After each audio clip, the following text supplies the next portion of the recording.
It's very quiet in this room of my home. I had just returned from the park after being in a doctor's office this morning. The news was not good, according to the many tests and results that ensued. I have been sitting in the park on my favorite bench watching the squirrels play in the trees of green, and the pigeons eating popcorn that was given by a woman probably in her 70s with gray hair put in a bun, and a dress that moved about in the wind. On the other side of me was a gentleman that was reading the newspaper of the day, and sighing heavily as he read the weather. "It is going to be raining soon," he exclaimed. I nodded in agreement, as I could hear the thunder from far away, and the smell of rain was in the air. It was bad. It was a fast-growing cancer that had traveled to many parts of my body. It seems that I have had it for a while, and had no symptoms that I can pinpoint. I realized that the way things were said, there was not much time left. As I tried to at first push things out of my mind, the sun-science mind did not let me. It haunted me that I had not did anything that I wanted to do in my life. My house was once filled with children's laughter, but now is quiet. My children, oh my, what will they say? In all my life since I was a young girl I wanted to travel, to see the world my own way and time. But now, the time is short, and yet, enough time to plan a trip. I wanted this trip to be a whirlwind. I planned 10 days of joy for myself. A trip of wonder and adventure, of food and drink, a trip that would be worth every minute that I had left.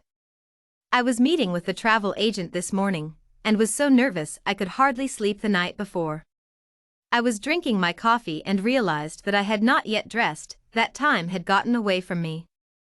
The drive seemed to take forever. The drive was a scenic one, with trees of green leaves and the birds jumping from limb to limb. The squirrels did their best to eat the nuts out of the trees, without falling into the highway, and being smashed by the tires of an oncoming car. Arriving at the travel agency, I was met by a woman of age. Wrinkles on her face told the story that she had lived a life of hardship. Her name was Wilma, and she offered me a cup of coffee that looked like it had been in the pot for a while. Wilma was a very proficient woman. She asked many questions about the kind of trip I wanted and the places I wanted to see. She did not lose one step when I told her that I need to see these places in 10 days, that I had a progressive cancer that would take my life soon. We both then saw the necessity, and planned my adventurous trip of the lifetime I had left. I would be seeing London, Spain, Egypt, and my mother's homeland of Germany. Each country would be for 2 days, just a small glimpse into a few countries that was on my bucket list when I was a younger woman. At the moment a thought crossed my mind, that I will achieve this for myself, and no one else. I will cross my bridge from life to death with the knowledge that I knew I could set a goal and achieve it. Already the night before my flight on that rainy morning I was second-guessing myself. Should I go? What if something happened to me in a strange country, since there was no one else with me to tell anything about my health? My children knew my itinerary. I had discussed it thoroughly with them, so they felt somewhat involved in my trip. I was taking my camera so I could share with them when I got home all that I saw. I finally fell asleep, with dreams of the coming day, and the trip of my life sitting before me. On my way to the airport, I did a double check in my mind if I had everything.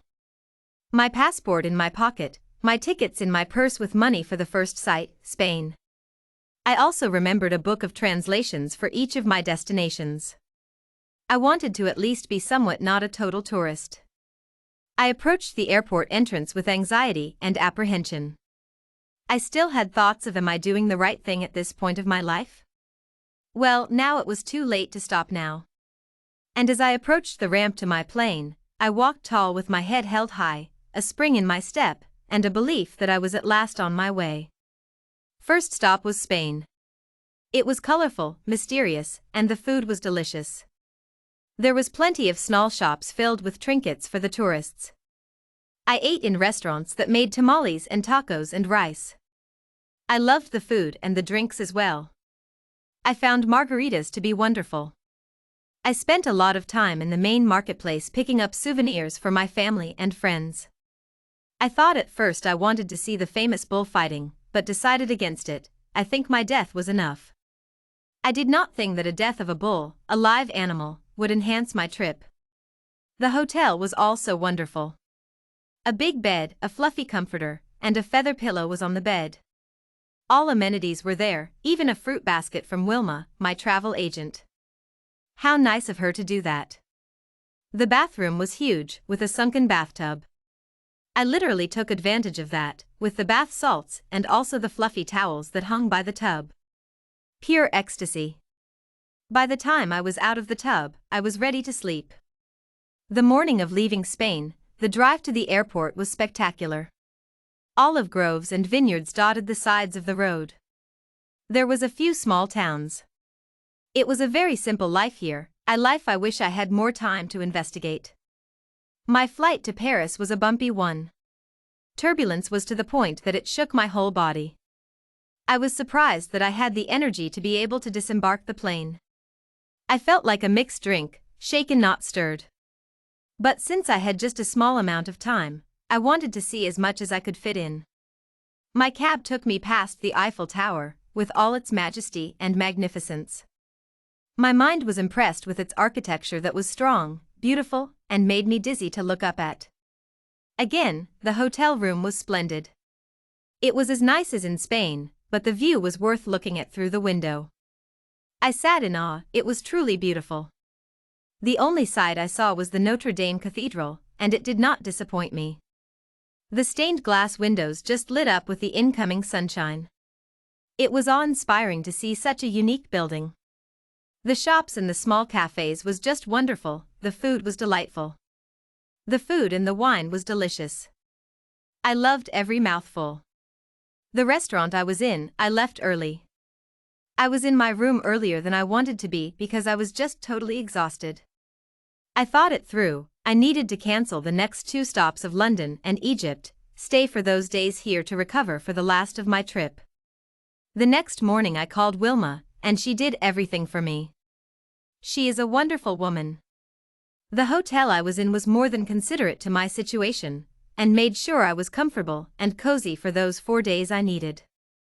Last destination, Germany. My mother lived most of her life there. She met my father in a small ice cream shop during WW2.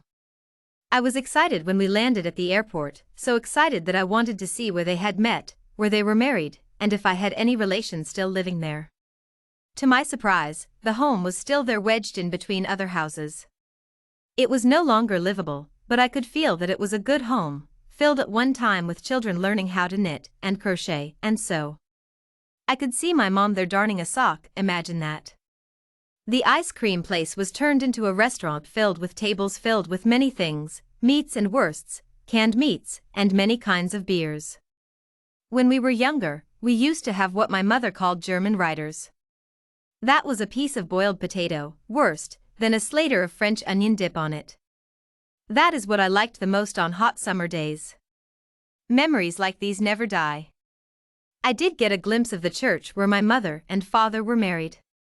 It was small and basic and had benches instead of pews. I was in awe of its simplicity. It reminded me of a church of old times, maybe settler times. The plane home was more than unusually noisy and crowded, and many tried to sleep on the long ride back. For some reason, I felt it was too noisy. I felt for a moment I had left something behind on my trip. I just could not put my finger on it. I figured whatever it was, someone would either return it or keep it for themselves, a piece of myself left there. It was a long while till I made it to my home. My trip was worth every minute, every penny, and every adventure. I would be enclosed in memories for as long as I am able. This trip, it has taught me that life is short, sometimes shorter than expected, and to enjoy whatever time you do have, and do whatever makes you happy today. Note from daughter. My mother died on the 3rd day she was home with her family and friends beside her. Many flowers and gifts came from all the places she visited. She indeed touched many lives in her short time abroad.